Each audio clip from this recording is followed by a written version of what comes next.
majority of it comes down to just how much money you can make. And you have that upon yourself because we have guarantee work. So it's all up to them about how much money they want to make. In a sense, they're writing their own paycheck in a sense because there's so much work there. And if the work does get slow, he's like, hey, I'm ready to go to the next shop. Or I think I'm ready to go to one of the larger shops. And then, of course, from that, there's percentages that we increase for the flat rate. So you can make even more money. The more efficient you get, of course, we want to compensate that. We want to keep our mechanics. So the flat rate moves kind of like an hourly, skill where level. as I get skills or I'm just delivering, there's no comebacks.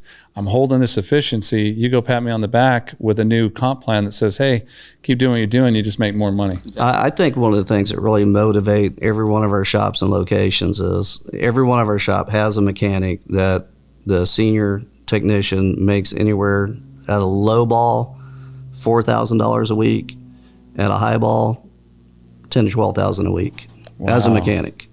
Wow. So when you have these other mechanics that's working with these mechanics making the money, they want to make that money. Right. And Well, when that's they another see level. how they can make the money, because sometimes we'll go into a shop and we open one up in a town, and everybody in that town, you can't hire a flat rate mechanic. They won't do it. They just refuse. Hey, I'm working here. I'm making $18 an hour or $40 an hour.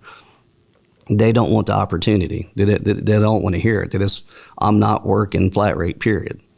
Then we'll send technicians out of Houston or out of another location that's a flat rate mechanic, and they go up there and they'll start working on the equipment, and then we'll hire in a couple of the hourly mechanics and say, hey, we'll give you a guarantee starting off, making more money than you're making at this shop right now as a guarantee. In 90 days, if you're not making minimum of 70 hours a week, we're going to have another chat. And those mechanics usually come back to me in 90 days and say, there's no way in the world I will ever work hourly again. I was crazy.